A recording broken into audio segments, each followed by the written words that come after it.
been a while since we've had to do one of these, but we have Eviction Thursday going on, okay? We are going to be meeting the sheriff here in about an hour. I'm dropping a dump trailer off so that I got another guy meeting me. We'll go ahead and empty it and get everything cleaned up, and we'll move forward. There you have it. There's all kinds of stuff going on here.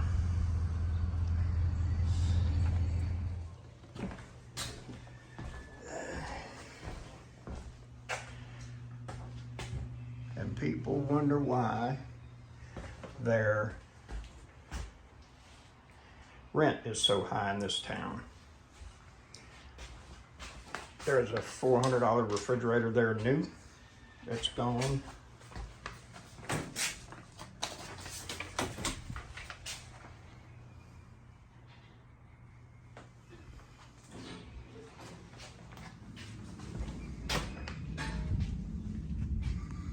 Amazing.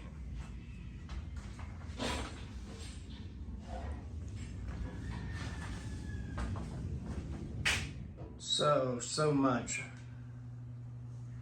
drug paraphernalia.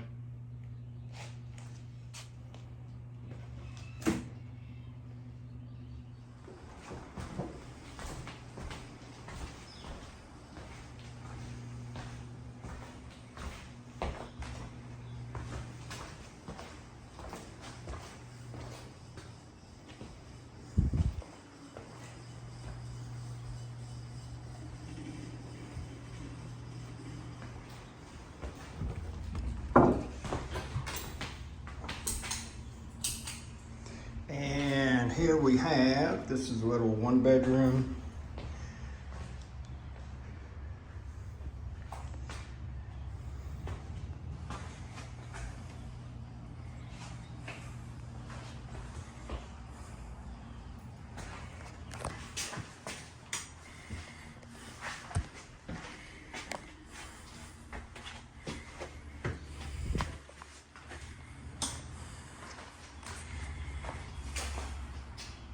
Hey, good morning. I hope you're having a I hope this finds you having a fantastic day. Yesterday was not a terribly bad day. Got my property back. You'll see the eviction, not so much as in process, but what it is a landlord that you walk into.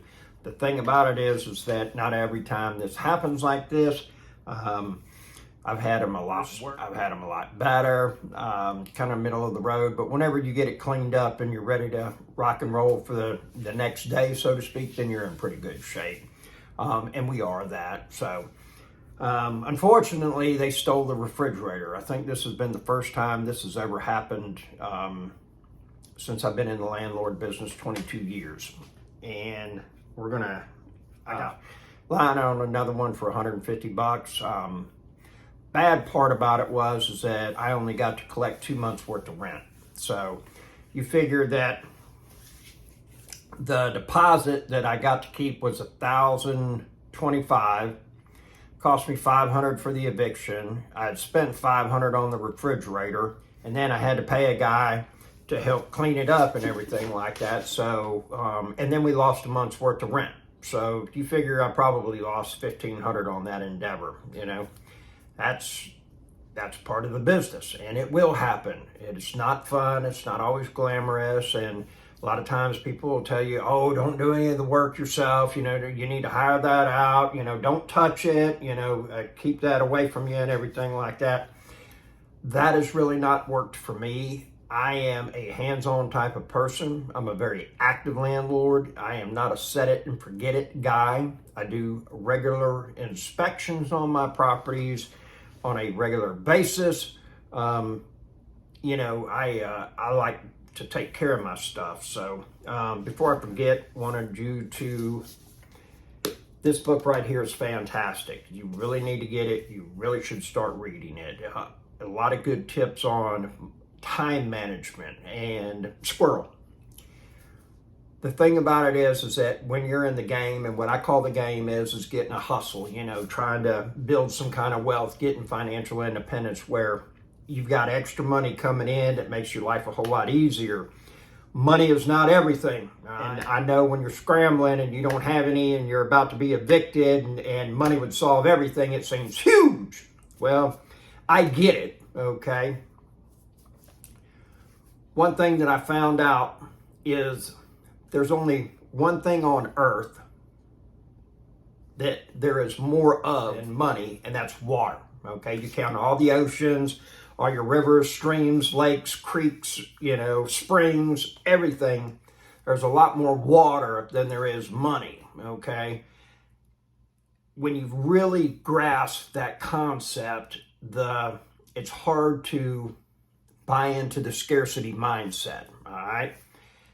And what I mean by that is that people out there that will take a lot of time to save a very little amount of money, okay? I had a store, small grocery store, and back in like 2010-ish, I had people that shopped with me that would, the first week of the month, and these were mostly on some kind of government check, disability, Social Security, something of that nature, fixed income, okay?